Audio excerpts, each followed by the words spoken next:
It's 1957, Northeast Philadelphia, Pennsylvania.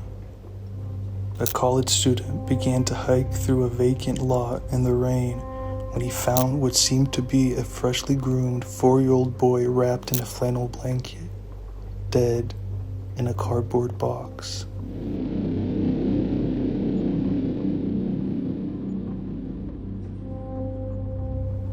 The boy had multiple bruises, scars, and he was severely malnourished at the time of his death.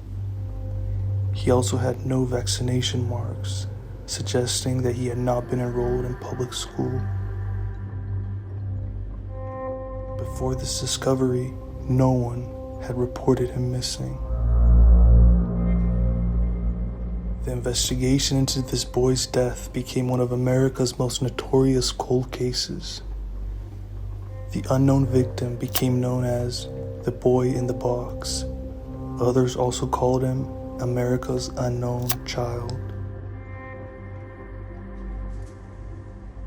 The police received the report and opened an investigation the next day on February 26, 1957. His fingerprints were taken and police were feeling optimistic that they were going to find the suspect, but no one came forward. The Philadelphia Inquirer printed around 400,000 flyers, which were distributed everywhere, but it led nowhere. Soon after, investigators found a man's corduroy cap near the boy's body. They traced it to a local store, where the owner recognized a distinctive strap on the cap. She clearly remembered the man who had purchased it coming in alone, but that man was never found. Police also tracked the cardboard box that held the boy's body to a different store nearby. Despite the store's cash-only policy, investigators managed to track down the buyer. There was no connection to the boy. FBI fingerprint technicians found no usable prints on the cardboard box. Someone, somewhere, knew who the boy was and what happened to him, but they were not talking.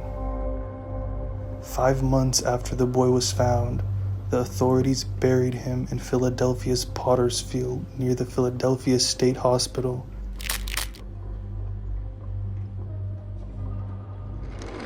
Decades later, in 1998, the boy's body was exhumed in order to extract DNA samples, collected for future comparison with any suspected relatives.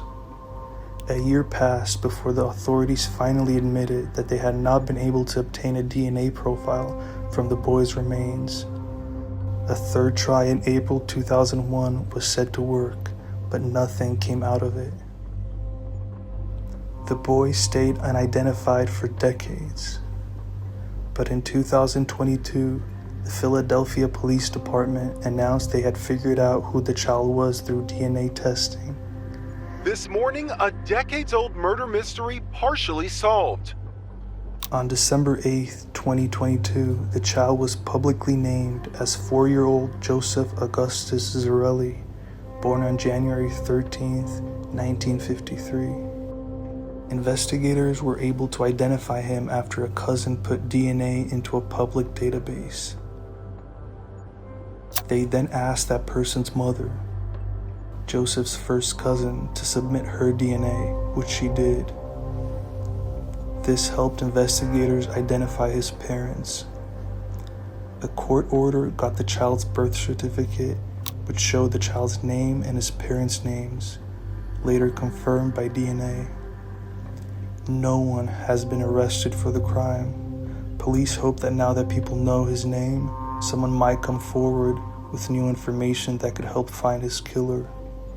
Joseph Augustus Zarelli was only 4 years old, a child who should have been playing, laughing, and learning about the world. Joseph was an innocent child whose life was taken too soon.